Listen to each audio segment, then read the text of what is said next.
Comme le disait Delphine de Vigan, la mémoire enregistre tout. Et le tri s'effectue après coup, une fois la crise passée. Vous écoutez Think and Fight, le podcast. Je suis Marie Honbrook, chasseur de tête et fondatrice du cabinet de recrutement Atorus Executive. Et j'ai cofondé avec David Sabatier le think tank Think and Fight. Ensemble, nous avons réuni des experts reconnus en droit, en fiscalité, en économie, en ressources humaines et en analyse financière.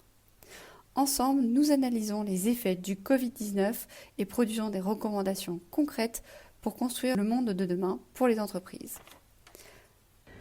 Aujourd'hui, je reçois aux côtés de David Sabatier, avocat fondateur de 1862 Avocats, Jean-Éric Garcia, professeur affilié à Sciences Po Executive Education et notamment co-directeur de l'Executive Master General Counsel. Éric Jean Garcia, professeur affilié à Sciences Po, co-directeur de l'Executive Master General Counsel, en partenariat avec le Cercle Montesquieu et l'École de droit de Sciences Po et Sciences Po Executive Education. Et puis directeur d'un Executive Master qui s'appelle Trajectoire Dirigeant. Voilà. Mon sujet d'étude et de travail, c'est ce mot un peu tarte à la crème de leadership, qui recouvre beaucoup de choses, mais peut-être on en parlera tout à l'heure. Voilà. Sinon, j'ai un parcours hybride, puisque j'ai commencé ma carrière dans le monde des affaires internationales. J'étais un jeune directeur export. J'ai fait un MBA aux États-Unis, au Texas. J'ai fait un Master of Philosophy et un PhD à UCL, University College of London. Mon sujet de thèse, c'est qu'est-ce qui permet aux professeurs qui parlent de leadership dans les executive programmes des grandes universités américaines, anglaises et françaises de penser que ce qu'ils disent sur le leadership est intéressant. Et puis, c'est provocateur, comme c'était le libellé de votre sujet de thèse, ça? Non, c'est mon résumé. Ah oui, d'accord. Je me dis, il cache le garçon. Si je rentre dans le détail, je vais vous faire bailler. Quoique, des choses intéressantes. Ah non, moi j'aime bien le leadership, ça me fait rire. Oui. Qu'est-ce qu'un bon leader, le bon ou le mauvais leader, hein? C'est la question qu'on me pose souvent, ça. C'est quoi un bon leader pour vous? Bon. Ouais. Et puis, mais j'ai aussi une carrière d'entrepreneur puisque j'ai été PDG de 2 sociétés. Et j'ai 2 sociétés dans les services à la personne, dont une société de franchise et une société industrielle de cosmétiques. Et puis, j'ai été aussi directeur de l'INSEC Paris et directeur académique, scientifique pour le groupe European Business School. Voilà, j'ai 250 ans. Mais alors, vous trouvez où l'énergie là? Parce que comment vous faites? Qu'est-ce qui vous lève le matin? C'est quoi qui te lève le matin? On a trouvé où l'énergie pour faire tout ça? Alors ça, c'est un beau sujet de leadership. J'avais parlé de ça avec Jean-François Rial, le patron de Voyageurs du Monde, qui disait avec beaucoup d'intérêt que l'une des grandes inégalités qu'il y a entre les dirigeants, c'est l'énergie. Et c'est une chose qui ne s'achète dans aucun magasin, qui est le produit d'une biologie personnelle. Et c'est vrai qu'on est ainsi fait. Il y a des gens qui dorment 3 heures par nuit ou 4 heures par nuit, ça leur suffit. Et le reste du temps, ils travaillent, ils réfléchissent. Bref, ils ont presque une double vie éveillée par rapport à d'autres qui font des grasses matinées et se couchent tard, mais pas pour travailler. Donc voilà, c'est un vrai sujet. L'énergie. Il y a l'envie aussi, parce qu'il n'y a pas que l'énergie, il y a aussi l'envie. Qu'est-ce qui vous motive? J'y viens. J'avais parlé de Spinoza et de Conatus. Donc, nous avons une envie, un besoin d'exister, un besoin d'être dans ce monde. Et c'est ça l'envie, c'est ce que Schopenhauer appelle aussi la volonté. Donc, l'origine de cela, je laisse aux apprentis psychiatres, psychologues, psychanalystes le soin d'apporter des réponses. Mais le fait est que l'énergie couplée à l'envie est un mélange assez détonnant. Et vous, c'est l'envie de quoi? Qu'est-ce qui vous motive? Qu'est-ce qui vous inspire profondément? Là, je vais laisser mon psy répondre à cette question. C'est trop personnel comme question? Non, mais on rentre on rentre dans de l'alchimie intérieure.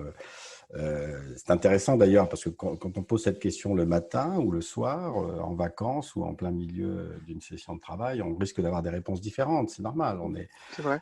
C'est de l'introspection et l'introspection est un voyage qui ne finit jamais. Alors moi, j'ai un point parce que vous voyez, je passe beaucoup de temps en ce moment avec des candidats qui peuvent être au chômage, des gens qui sont en poste, des clients qui ont des besoins, qui gèrent des crises et qui vivent des situations différentes. Il y a quand même quelque chose que je note. On est à un moment où on a été déconfiné et je sens vraiment profondément dans les gens une difficulté, c'est qu'ils n'ont plus envie. Il y a une baisse d'énergie globale des gens parce qu'ils ont vécu une situation qui est quand même qui a été assez lourde pour beaucoup. Qu'est-ce qu'on peut leur dire justement pour les remotiver? Comment retrouver de l'énergie dans cette phase? De leur dire qu'ils ne sont pas de vilains petits canards, pour les encourager à relire ou lire Boris Cyrulnik. C'est une question de résilience. Donc, pour certains, le confinement a été un traumatisme. Il faut dépasser ce stade. Donc là, il y a des techniques d'ailleurs pour sortir de la résilience. Boris Cyrulnik et ses codisciples en parlent avec beaucoup d'intelligence. Donc, il y a à surmonter quelque chose en sachant que tout le monde n'est pas écrasé, entre guillemets, par ce phénomène. Et c'est là aussi que se révèlent des individus qui voient dans cette difficulté des opportunités.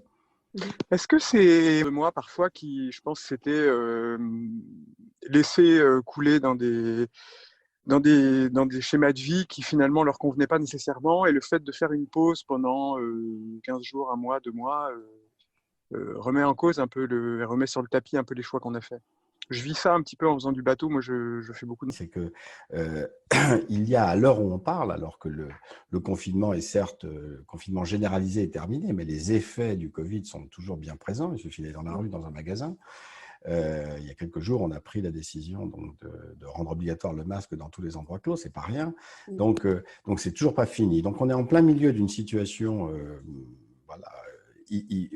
inattendue et pour beaucoup, pas pour tout le monde, mais ce qui est sûr, c'est qu'il n'y a pas de précédent. Et on a à peine fait des études sur le sujet qu'il y a déjà des gens qui commentent les conclusions des études qui n'ont pas été faites, pour le dire simplement. On n'a pas de recul, on n'a absolument pas de recul, mais les oracles en tout genre ne peuvent pas s'empêcher d'attraper les micros et de nous expliquer ce qu'on doit penser de la situation. Donc, comme les prévisions électorales sont difficiles à faire, les prévisions psychologiques à l'échelle d'une nation le sont encore plus. Donc, je ne sais pas. Oui, les gens disent, évidemment, tout s'arrête donc pendant le temps d'arrêt, mais de la même façon que quand vous emmenez quelqu'un en montagne au mois d'août et qu'il se retrouve seul, ressent. D'ailleurs, il y a des stages pour ça qui existent, de prise de hauteur de façon physique. Il n'est pas parce qu'on monte au sommet d'une montagne qu'on a pris de la hauteur sur le monde dans lequel on vit. Il y a des moments comme ça où on arrête, c'est plus d'ailleurs un espace-temps qui est profondément modifié, qui peut faire prendre conscience d'eux. Et puis il y a la réalité, il y a la réalité qui s'invite à nous. Il y a le retour à Paris dans les embouteillages. Il y a la réalité de la discussion avec son patron. Il y a l'opportunité de changer de job et d'avoir une promotion. Et alors qu'est-ce que ça fait ça, cette multiplicité de cas particuliers à l'échelle d'un pays? Voilà. C'est plus facile de théoriser aujourd'hui sur ce qui s'est passé sur la crise de 2008 que sur la crise du Covid, qui est à mon sens, pas terminée à l'heure où on parle. Par contre, il y a un terme que tu as donné tout à l'heure et que je trouve qui est assez juste, c'est la notion de résilience. Quelle que soit la personne au niveau où il est, quelle que soit la manière dont on vit les choses, je vais revenir sur une notion qui m'est chère, à savoir les soft skills, sur les compétences qu'on attend. Évidemment, cette notion de résilience, pour moi, elle est fondamentale, quelle que soit la fonction de la personne, et en particulier sur des fonctions clés comme sur les directions juridiques. Est-ce que peut-être on peut revenir un peu sur ces notions de soft skills et ton avis sur ces compétences? Où pendant des années, ce qu'on recherchait, c'était vraiment une partie technique. Par exemple, on recherchait un directeur juridique, un DRH ou une fonction clé dans un organigramme. C'était toujours des fonctions assez techniques. Aujourd'hui, moi, ce que je vois émerger de ma fenêtre de recruteur, évidemment, c'est que sur les compétences qui vont être attendues, cette crise qu'elle a mis en avant, en tous les cas à ce stade, ce qu'on peut dire, ça ne va pas être forcément que des compétences techniques, mais aussi des compétences comportementales. Et tu parlais tout à l'heure de résilience. Est-ce que le leader de demain, est-ce que le dirigeant de demain aura justement cette compétence encore plus mise en avant ou pas? Enfin, quel est ton point de vue là-dessus? Ça fait beaucoup de choses dans cette question. Hein. Il n'aime pas nos questions. Hein. Il n'aime pas nos questions, mais on peut les changer. Non, Mais c'est pas grave. non, Moi, non, allez-y. mais oui, parce qu'il ne faut pas prendre des questions pour de l'argent comptant. Exactement. Donc, une question, ça se tripote, ça se Absolument. discute, ça se. Je suis Voilà. d'accord. Mais j'aime bien, justement. Non, je disais ça de manière positive, j'aime mieux. Allez-y, on vous écoute. Donc, Tripoter les non, mais alors, sur cette question de soft skills, bon, c'est un grand et vaste sujet. J'ai envie de dire un peu par provocation, comme ça, pour trouver un angle, hein, de dire que l'offre crée la demande en matière de soft skills. On est dans cette situation. Il n'y a jamais eu, j'allais justement l'expliquer. Allez-y. Il y a jamais eu autant de discours sur les soft skills, de formation, de conférences, de livres, de publications sur les soft skills qu'aujourd'hui. L'offre crée la demande, c'est-à-dire que plus on en parle et plus on a le sentiment que c'est quelque chose d'important. Donc, pour avoir un regard un peu nuancé, distancié sur le sujet, il faut arriver à s'extirper de la gravité médiatique qui enveloppe ce sujet. En disant ça, je fais un peu aussi référence à… Enfin, je tirerais bien une tangente vers Frank Furedi, qui a écrit un livre qui s'appelle Therapy Culture, et qui, en substance, explique que nos sociétés évoluent vers des solutions thérapeutiques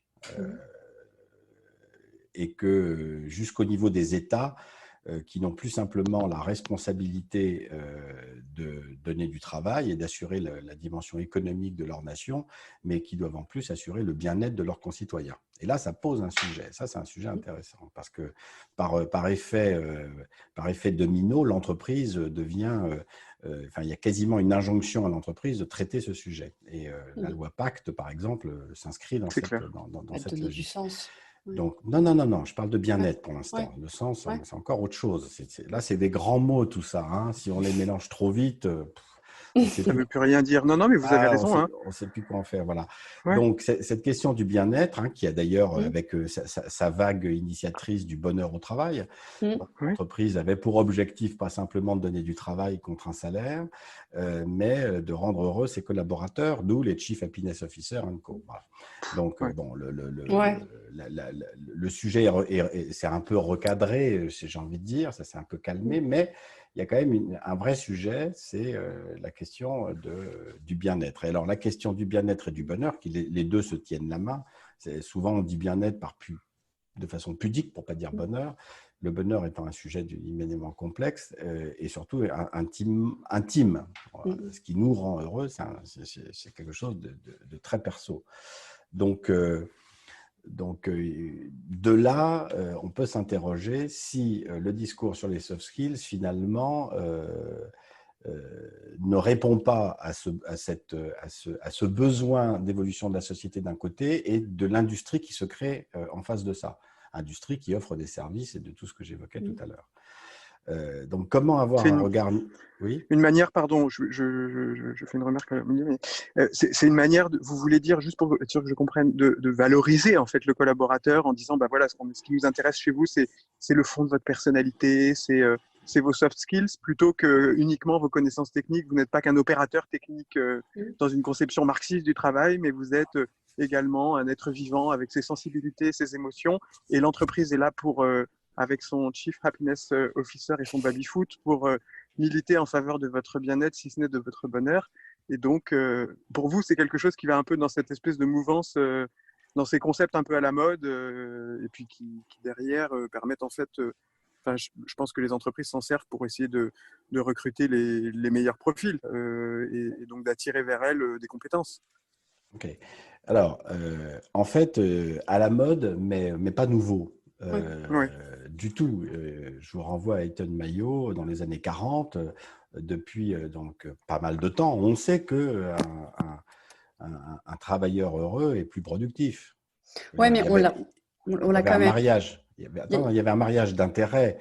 a- Les Américains ont sorti un livre dans les années 90 dont le titre était Une vache heureuse donne plus de lait. Donc, ouais, je me rappelle de ce truc.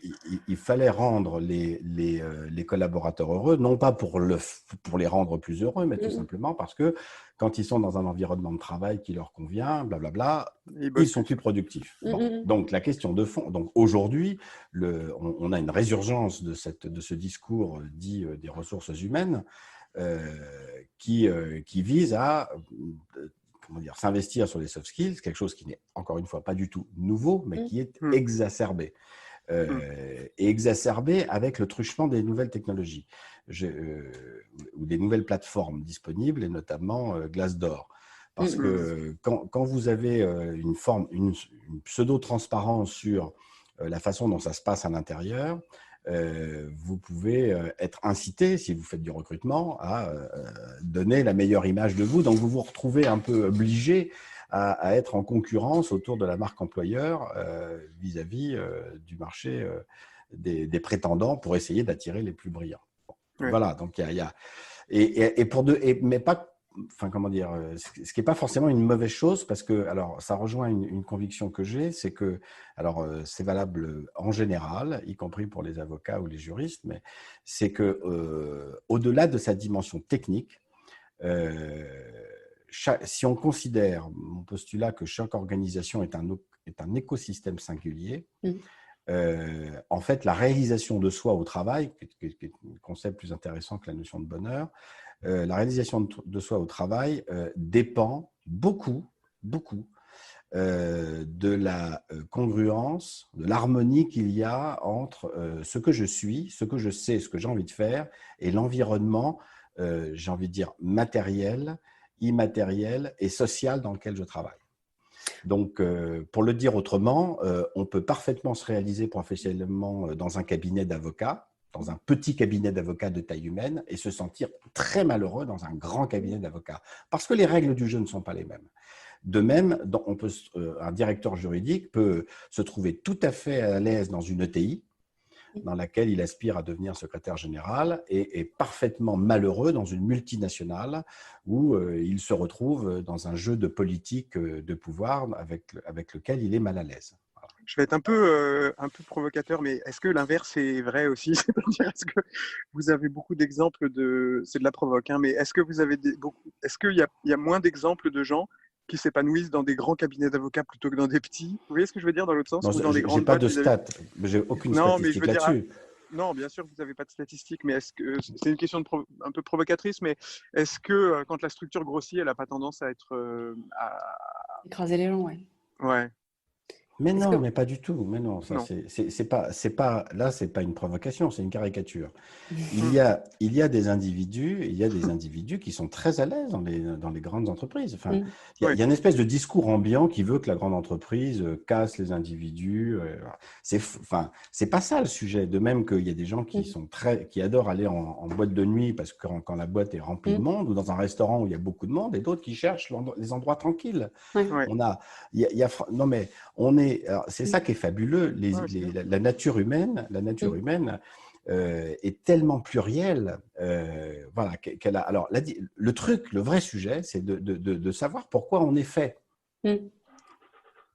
Ouais, bien sûr. Et avec même, ouais, si on voulait rentrer encore, comment dire, dramatiser encore la discussion, on pourrait dire, et il n'est pas sûr qu'à 20 ans, j'ai envie des mêmes choses qu'à 50. Ouais. Voilà. Ah bah c'est Donc, certain. Ouais. voilà, donc c'est ça. Alors, c'est la magie de la chose. Donc, tout ce qui tend à généraliser, à codifier, à normaliser, à standardiser ce Mm, que doit être l'environnement de mm, travail ou le profil d'un directeur juridique, etc., mm. pour moi, est sujet à discussion. Voilà. Hmm. Bah, ce que vous dites, ça résonne forcément. Vous avez en face de vous deux anciens avocats. On a travaillé dans les gros cabinets. On a commencé par là tous les deux. On a un peu, autour de la vie, tout le monde, on a pris des chemins différents. Et aujourd'hui, effectivement, ce que vous vous dites, c'est vrai. On a fait nos classes à Assas à 20 ans. Pour nous, c'était le gros cabinet ou rien. Fallait shine bright absolument. Aujourd'hui, je pense que l'un et l'autre, on cherche plus des choses plus équilibrées sur d'autres sujets. Et c'est ni mal ni bien. Et la difficulté que les gens ont, c'est d'identifier justement dans un environnement où peut-être pour eux, ça peut être toxique et ils ne s'en rendent pas compte. Peut-être Ou à l'inverse, ils se réalisent là-dedans. Tu vois, moi, j'ai passé une petite dizaine d'années chez Gîtes, je suis parti. Je pense que je ne me serais pas épanoui à long terme dans ce cabinet parce que je ne connais pas, en fait, à long terme sur l'identité. Enfin, en fait, ça ne correspondait pas à ce que je cherchais, quoi. Moi, j'avais besoin d'une liberté, j'avais besoin d'un quelque chose de plus entrepreneurial à titre partir de plus bas, peut-être. Et à l'inverse, j'ai des copains qui sont restés, qui sont devenus associés, qui sont super épanouis là-bas. Hein. Vraiment, et véritablement, quoi. Hein. Ouais. Je confirme, puisque je viens j'ai dirigé un groupe de travail pour monter un programme de soft skills pour le cabinet Gide il y a quelques mois. Et donc, j'ai interviewé des associés et des je vais faire l'inverse de ce que j'ai dit, c'est-à-dire, je pense que personne n'est multiprise. Personne ne peut travailler dans tous les écosystèmes avec le même degré d'épanouissement. Je ne crois pas à ça. L'expérience prouve que quand un individu est à sa place, on pourrait dire, a trouvé sa place, alors, ce n'est pas que la structure ou la taille de l'entreprise, c'est aussi les gens avec qui on travaille. Mais après, on a l'impression dans ce que vous dites qu'il y a quelque chose d'un peu… Enfin, vous dites que ça peut changer d'un âge à un autre, mais en même temps, laisser penser ça, c'est laisser penser aussi que c'est définitif. Parce qu'il y a… Enfin, dire ça comme ça, c'est un peu laisser penser que c'est définitif. Ce n'est pas définitif. Il y a des gens qui, par exemple… Bon, je suis désolé, je prends l'exemple de Gîtes, c'est vrai que c'est je suis resté longtemps, mais un cabinet, dans le cabinet dans lequel je bossais, il y avait des jeunes qui, par exemple, avaient du mal à s'adapter à la structure, puis qui finalement s'adaptaient. Moi, ça m'est arrivé de pas m'adapter à certaines équipes, et puis parce que ça fonctionnait pas, voilà, et c'était pas, et finalement à m'adapter à la taille de la structure, à comprendre comment ça fonctionnait, et à y trouver ma place par la suite. Aussi, il y a le fait que à certains moments, on peut s'épanouir dedans, mais c'est peut-être pas ce dont on a besoin. On peut, parfois, il faut aller voir de la différence. C'est-à-dire que on s'épanouit pas à long terme. Vous voyez ce que je veux dire? C'est hyper compliqué aussi comme sujet, je veux dire. Attendez, de mettre des règles. Si on s'épanouit, si on s'épanouit dans un système dont on n'a pas besoin, ça relève de la psychanalyse. Ça me fait penser à une petite histoire qui s'est déroulée, je crois que c'est chez Lacan, où un type s'allonge sur le divan et dit de quoi voulez-vous qu'on parle, c'est quoi votre problème? Et le type dit, moi, mon problème, c'est que dans ma vie, j'ai toujours voulu avoir un maître. Le type est PDG d'une grosse boîte et Lacan lui dit, je ne vois pas où est le problème. Quel type de maître vous voudriez? Et le type lui répond, un maître que je puisse dominer. Voilà. Donc, quand on est dans ces situations un petit peu conflictuelles avec soi-même, paradoxales, voilà, l'harmonie de l'individu, si on parle de ce qu'est un individu qui est en harmonie avec lui-même, c'est qu'il est dans un écosystème structurel, organisationnel et social qui lui convient bien. Les éthologues diraient il a le poil lisse et brillant dans cet environnement. Vous savez très bien qu'il y a plein de gens qui sont en suradaptation, c'est-à-dire qu'ils vont naturellement… Mais ça, c'est pas de l'harmonie. Ça, c'est pour vivre. Alors, je suis complètement d'accord avec vous parce qu'il y a des gens qui ont besoin de manger ou ou veulent un certain standing de vie, etc. Ils sont prêts à presque tout accepter pour ça. La fin, pour eux, justifie les moyens. Mais ils ne réalisent qu'ils sont dans un environnement qui ne leur convient pas que le jour où on les sort de l'environnement, comme le poisson réalise qu'il y a de l'eau autour de lui, le jour où vous le sortez de l'eau. Allez, bim, on revient à mon exemple de tout à l'heure avec lequel vous n'étiez pas d'accord. Covid-19, est-ce que ça n'a pas été cet effet-là pour quelques personnes parce qu'on les a sortis de leur bocal?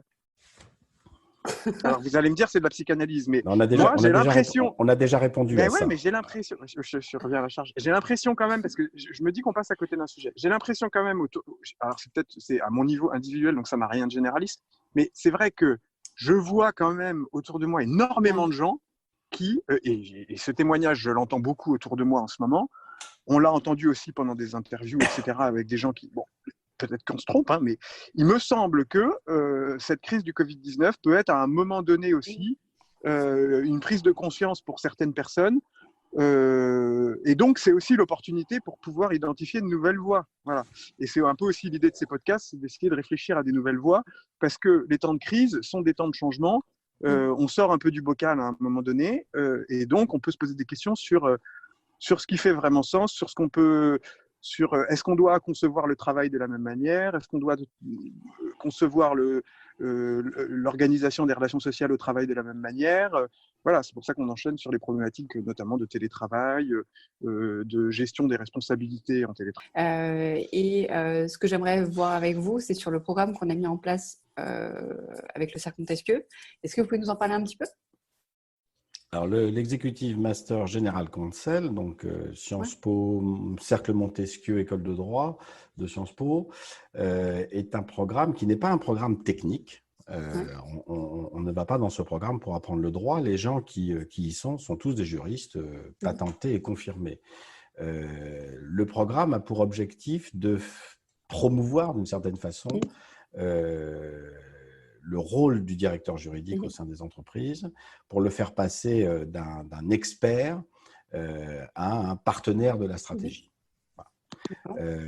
Donc, pour ça, il doit à la fois maîtriser les enjeux stratégiques des organisations et de sa fonction. Par exemple, c'est pour ça que dans le programme, il y a un cycle de conférences avec des rencontres. On revient par exemple avec des acteurs de l'affaire Kerviel sur l'affaire Kerviel. On ne se contente pas simplement de ce qui s'est passé ou de ce qu'on en a dit dans la presse. Il y a vraiment une autopsie de la situation, de ce qui s'est passé avec des personnes dont M. Gardella, qui était juriste du groupe Société Générale à l'époque. On revient sur une affaire dont la presse a peu parlé, mais qui est une affaire qui, d'un point de vue juridique, est très intéressante puisqu'elle touche à l'extraterritorialité du droit, l'affaire Frédéric Pierucci et de son incarcération aux États-Unis. Et c'est Frédéric Pierucci lui-même qui vient témoigner. Ouais, donc, ils ont des rencontres comme ça avec des sujets pour sentir l'évolution, la judiciarisation de la société, qu'est-ce que c'est que les solutions d'arbitrage au niveau international, ces États qui se font concurrence à travers le droit. Et tout. Bon. Donc ça, c'est intéressant. Et ils ont toute une partie sur la stratégie, parce qu'être un partenaire de la stratégie, ça sous-entend comprendre les enjeux stratégiques. Alors, ça ne fait pas vraiment partie d'un programme de droit. Donc là, ils sont confrontés à des sujets de portée stratégique. Et un troisième volet qui est la dimension soft skills, où là, ils font pas mal de choses. Il y a à la fois une partie réflexive, ça veut dire quoi, avoir du leadership, ça veut dire quoi, c'est quoi les enjeux du management aujourd'hui. Alors, questions qui peuvent se poser par rapport à leur équipe, mais aussi à l'intérieur de l'organisation.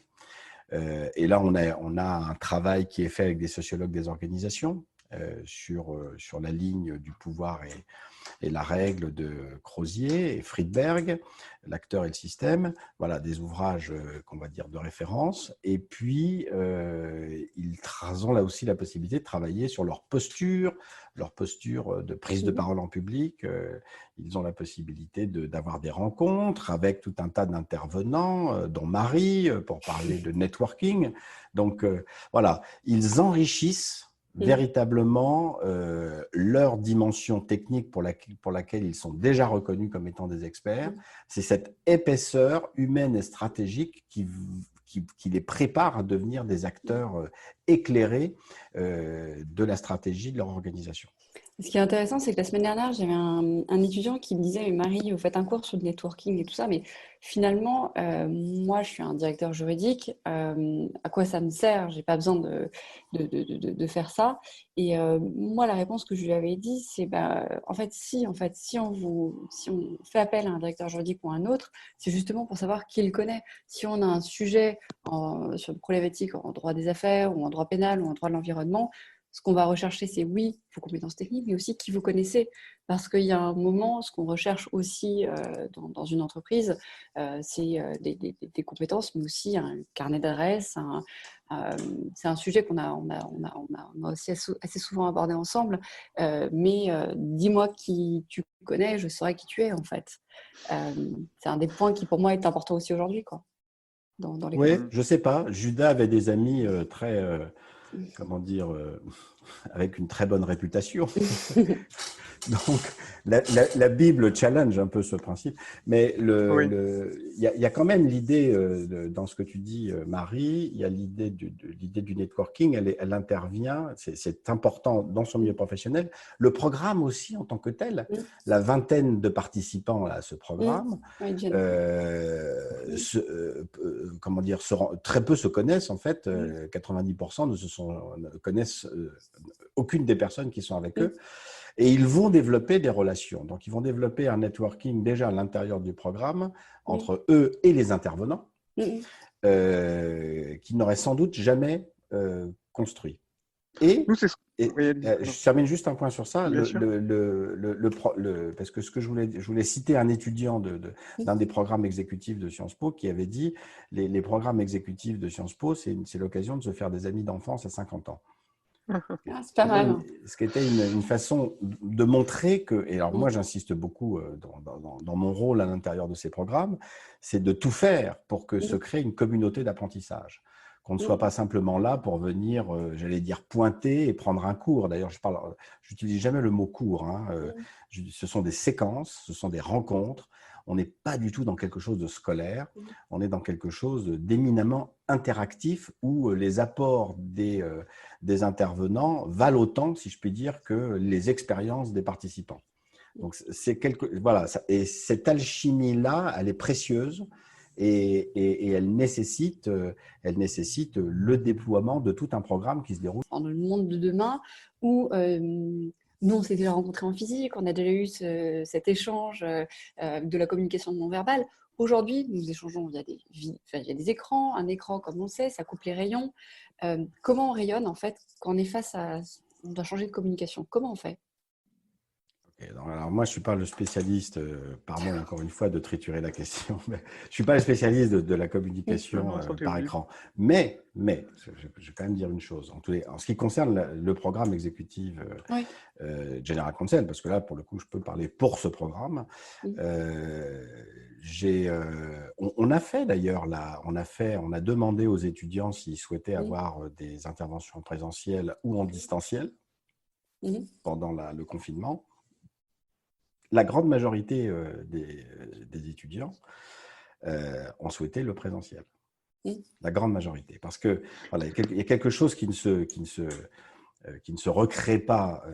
Le fait d'avoir une majorité d'étudiants qui souhaitent le présentiel, c'est aussi parce que il y a cette alchimie qui se crée lorsqu'ils sont ensemble. Et en disant ça, je ne dis pas que les écrans sont sans intérêt.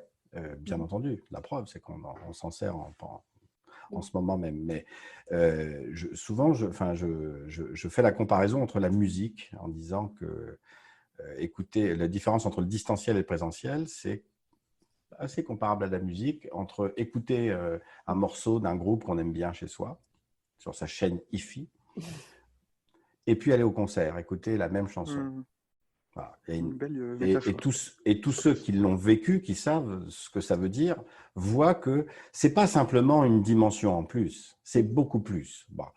Donc voilà, ça ne veut pas dire qu'il ne faut pas acheter de chaîne hi-fi ou de ne pas s'abonner à Deezer, ce n'est pas ça mon propos.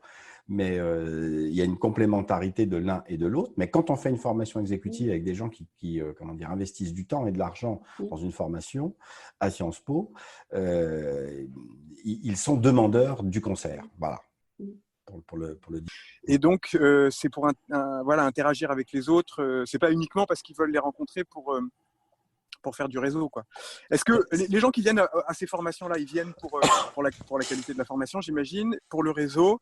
Et qu'est-ce qui leur manque, en fait ? Qu'est-ce qui est pour vous l'élément ou la compétence ? Parce que vous parliez effectivement de, si j'ai bien entendu, de développer les soft skills, de développer le sens stratégique chez les General Counsel et puis l'échange, enfin voilà, apprendre à interagir avec d'autres General Counsel, c'était ça l'apport fondamental de votre formation. Qu'est-ce qui manifeste comme difficulté majeure? Enfin, quelle est on dit souvent, par exemple, que les General Counsel, voilà, on parlait beaucoup de ces soft skills, ok. On sait que parfois ils disent qu'ils ont des problèmes de reconnaissance au sein de l'entreprise et de la difficulté à communiquer en interne. Donc les gens ont du mal à venir les voir parce qu'on craint toujours d'aller voir le directeur juridique. On le voit toujours comme un technicien qui va être un peu rébarbatif, qui va lever tous les risques et pas nécessairement apporter des solutions concrètes.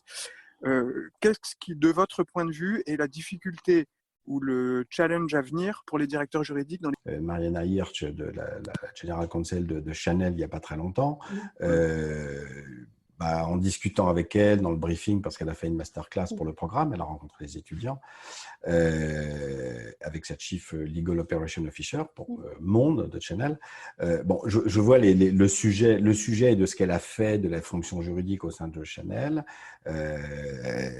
est quand même pas comparable avec la façon dont d'autres General Counsel, le directeur juridique, évoluent à l'intérieur de l'organisation. Pour une raison simple, alors je vais vous dire, c'est que ça conforte l'idée que les entreprises sont des écosystèmes. Là aussi, la fonction juridique est plus ou moins importante, plus ou moins critique, et plus ou moins un point névralgique de l'organisation en fonction de son secteur d'activité.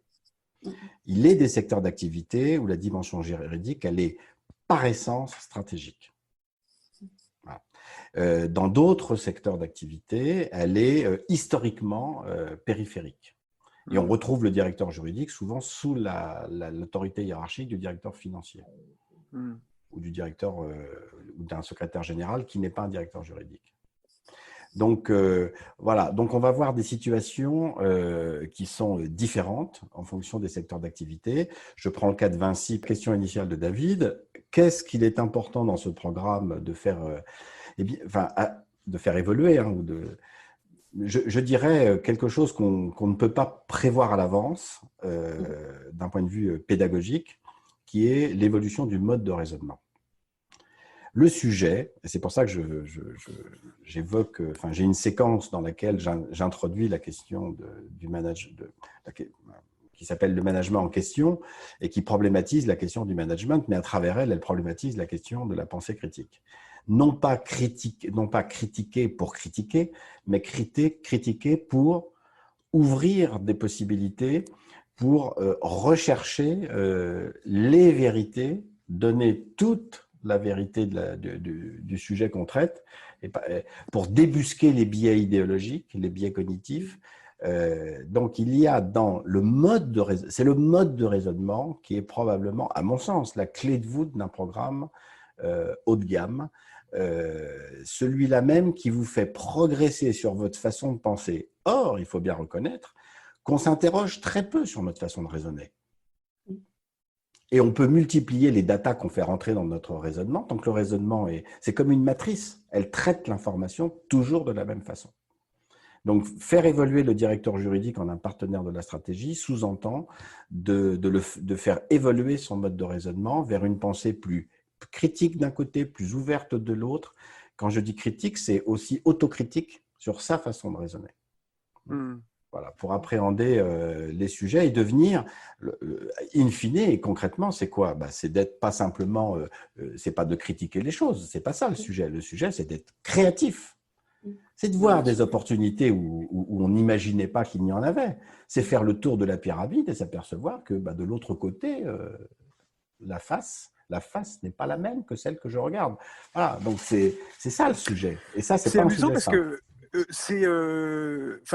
souvent, on entend que le directeur juridique, ce qu'on entend moins de l'avocat d'ailleurs, bizarrement d'ailleurs, parce qu'il y a plein de directeurs ou de General Counsel qui sont d'anciens avocats, mais on entend souvent du directeur juridique que c'est un technicien du droit, etc. Et donc, on le fait évoluer vers une capacité à réfléchir de manière plus critique, plus stratégique, et j'entends tout ça. Mais finalement, en droit, et c'est le métier d'un avocat, d'un magistrat, c'est de faire du syllogisme juridique, c'est-à-dire de partir d'un état de fait, d'une réalité concrète, et de faire un aller-retour par le droit, puis l'application du droit par la jurisprudence, donc de concepts purement théoriques et abstraits, pour changer la réalité.